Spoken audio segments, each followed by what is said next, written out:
Welcome to the Mama Needs a Moment podcast with your hosts, Chrissy and Cindi, co-founders of Her Plus Health Collective and moms who understand the chaos of juggling it all. But here's the thing, your well-being matters.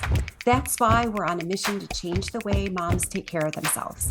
This season, every episode features a roundtable conversation, bringing together trusted experts from different backgrounds to talk about the topics that matter most to moms, creating space for more collaborative whole person care.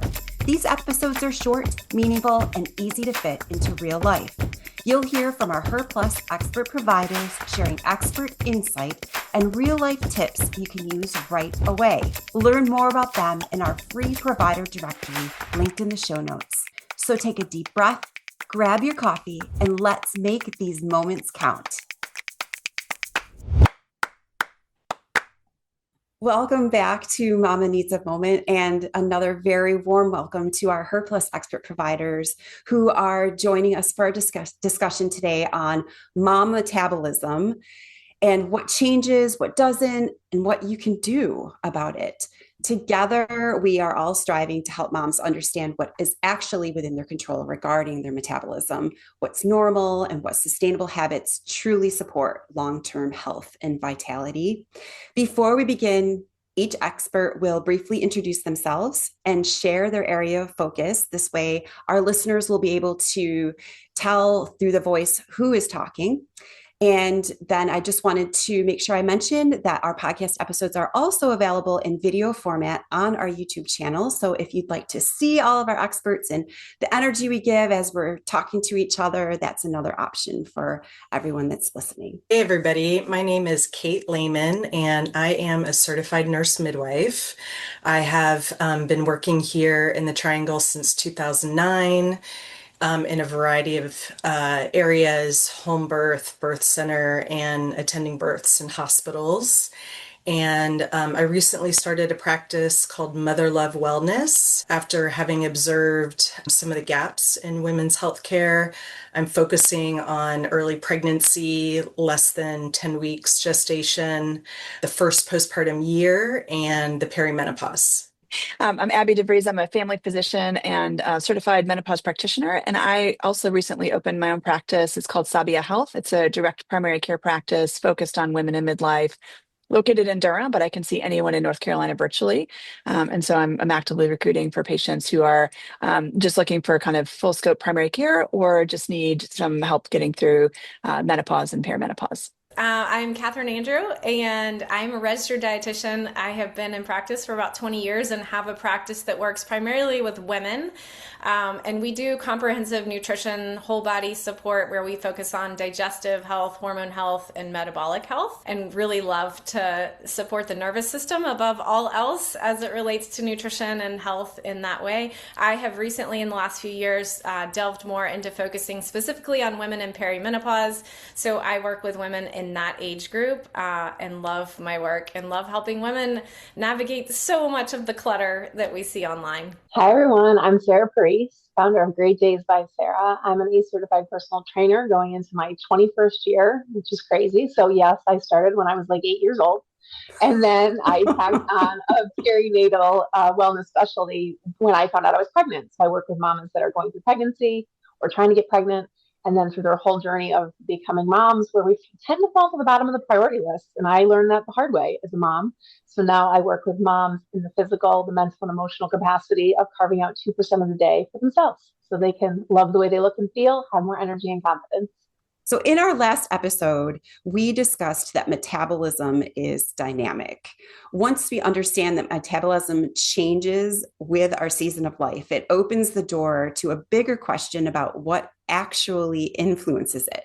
If metabolism isn't about willpower or calorie counting, what symptoms are really driving metabolic health for moms, and how do things like muscle, hormones, that is so huge, sleep, as Sarah had mentioned in our last episode, nourishment and stress, how does this all interact to support or disrupt our metabolism?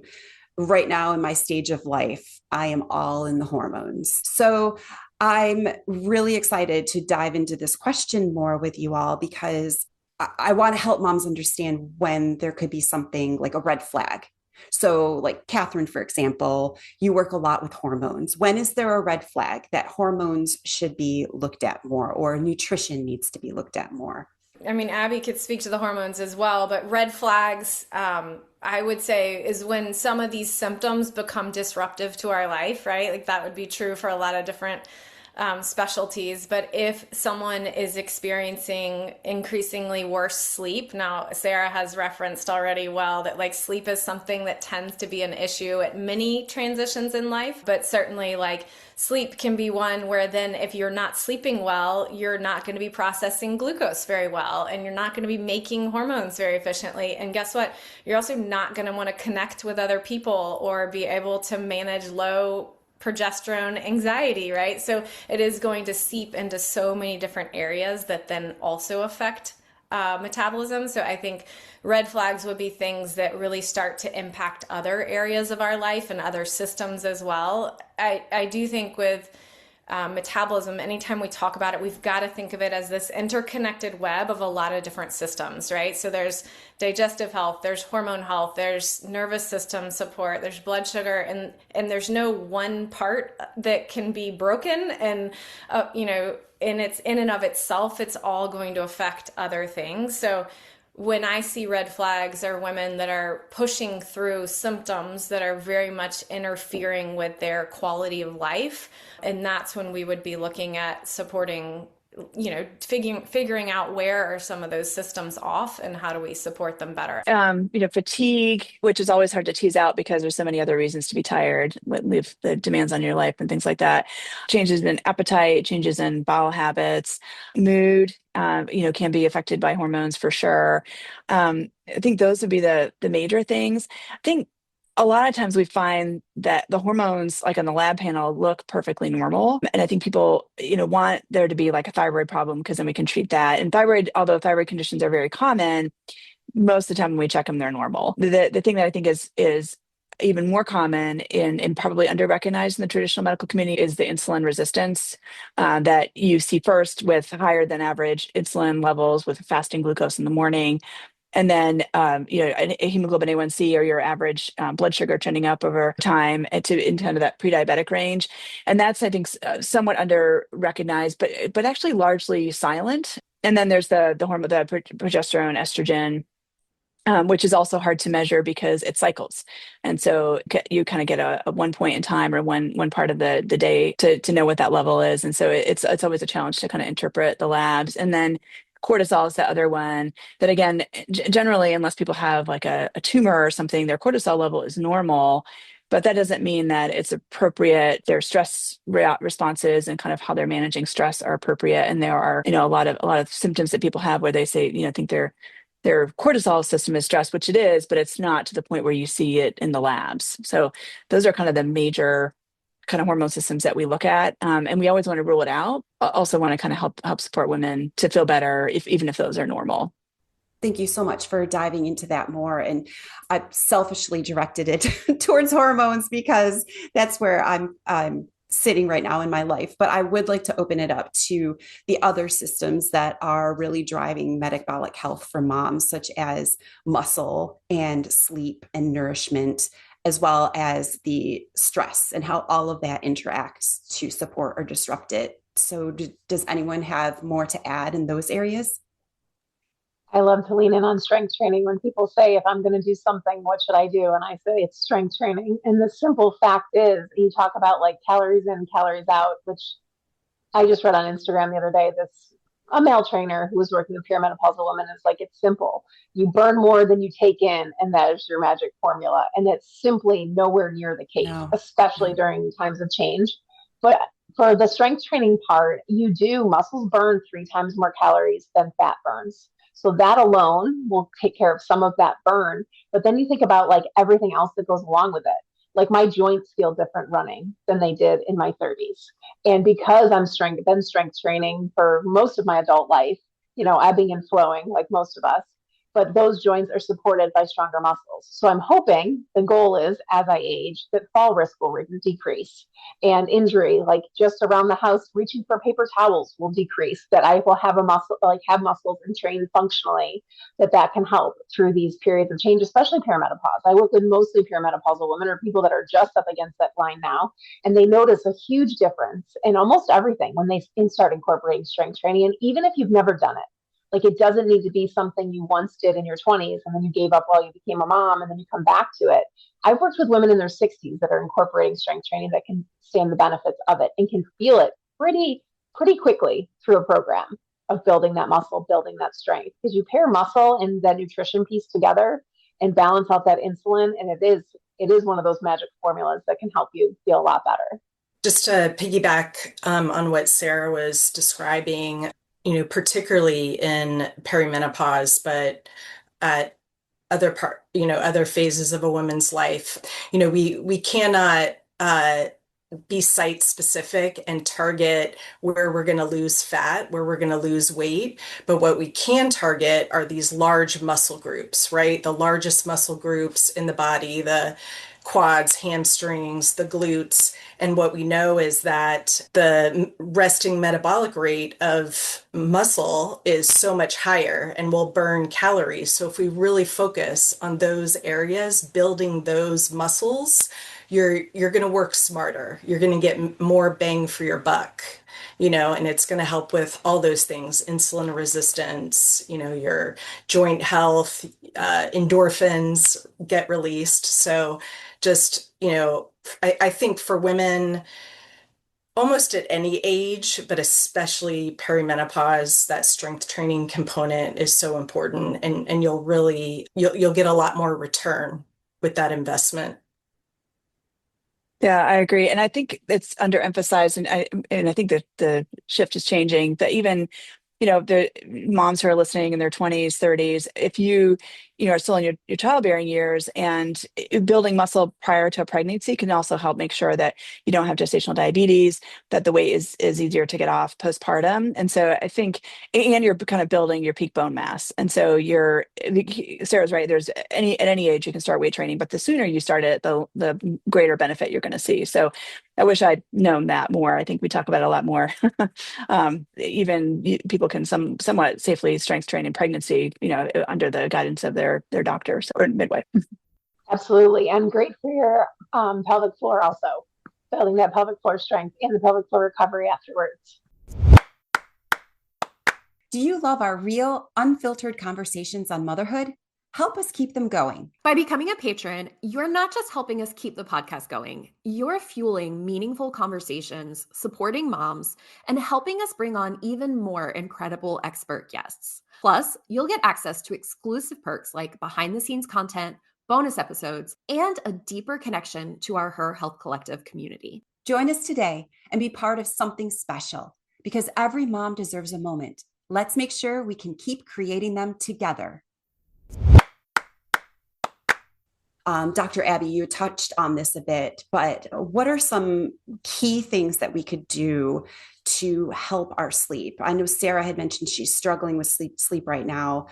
What are some things that we can do when our sleep is disrupted? Yeah, I mean, there's the simple things like making sure you're not drinking caffeine too close to bedtime, limiting alcohol consumption. But a lot of times the sleep problems kind of, go beyond that. I think having a good routine where it can stretch physically and kind of clear your mind at the same time, and just kind of figure out how to put some of the things aside that you kind of worry about when you go to bed. Putting a notebook by the bedside, so if there's something you're worried you're going to forget, you can write it down so that you can kind of clear your mind of that. I think that's critical. Again, probably challenging to do, but try as much as possible having a sleep routine where you do the same thing every night, so your body knows, okay, it's time to go to bed, and having as much as possible the same time that you go to bed and wake up. Again, still not possible for me in my phase of life, but the more that you can do that, sort of there's this like a weekend jet lag that can develop. You're like, oh, I don't have to get up tomorrow. But the more you can stick to the same schedule, getting morning sunlight and it kind of resetting your circadian rhythm is also really important. And I think also the physical activity can help you sleep better too. So if you're able to incorporate physical activity, I think generally people notice, unless they're doing extreme exercise, that then generally their sleep improves. There are, a few supplements people debate. Melatonin is probably safe, although I feel like there's some debate about that now. Magnesium, especially magnesium glycinate, can be helpful. It's not a magic bullet, but it can be helpful. And then the last thing I'll mention is sleep apnea is hugely underdiagnosed, and women, especially in midlife, can develop it even with a normal body weight, and it may not have the typical symptoms of snoring. And so if people really are waking up not feeling rested, or keep waking up thinking it's because they have to pee, maybe they're actually waking up and then realize they have to go to the bathroom, making sure you get evaluated for sleep apnea, because there's lots of long-term consequences of untreated sleep apnea as well. I want to chime in as well. I think, and we talked about this with insulin sensitivity being such a huge piece of the puzzle, if not the piece when it comes to metabolism, and how stress impacts that, and sleep is part of that too. But I think especially with sleep, we tend to immediately just focus on those nighttime things, and those are really important. But I like to have clients focus on like the whole day instead, and maybe not, one chunk at a time and what's realistic. But as moms, I know, all of us know, we go way too fast and too hard, and we just don't give ourselves time to process anything. So by the time we get to bed is the first time we're finally taking a deep breath in the day, oftentimes, right? And it's the first time your brain can then be like, oh, now what about this? And what about this, right? And so that is where I think that is one of the biggest contributors to sleep, as well as sort of the stress throughout the day. So when we work on sleep with clients, I definitely want you to be thinking about, how am I building in moments, margins, like I have clients do 30-second breaks throughout the day and start with just one 30-second break. And that can feel so hard to like pause for a minute of your day. And yet that is ridiculous that we wouldn't give ourselves a minute twice in the day to pause and take some deep breaths. But I think really supporting the nervous system, especially with sunlight or movement earlier in the day, can make such a big difference on sleep. And oftentimes people don't think about it because it's not at night, right? It's not when we're trying to target that thing. Along with that goes eating in a way that's balancing your blood sugar throughout the day, so that again, you're not getting these spikes overnight or when it is time to go to bed. I love all of those tips so much, because it does come into play like the whole day. For me, it's tied to parts of my cycle. Like I've started really tracking, and it's parts of my cycle. And I've just like, if you're going through this and you're struggling, I'll share what I do now is I just allow myself some grace when I'm up in the night, and I still rest. Like I don't get up and fold laundry, and I don't get up and check emails. I put on a meditation and I rest, so my body can still be still and my mind can still be as still as it can be in the middle of the night. But I do focus on just giving myself that grace, being like, this is one night bad, or 2 nights in a row bad. But it's just allowing my body to rest and still be in bed and not feel like I have to go clean the kitchen or do all the other things that are running through my mind. That I do just focus on the rest piece, because resting is still better than not resting, even though I'm not fully sleeping. But I love those other tips. Thank you, ladies.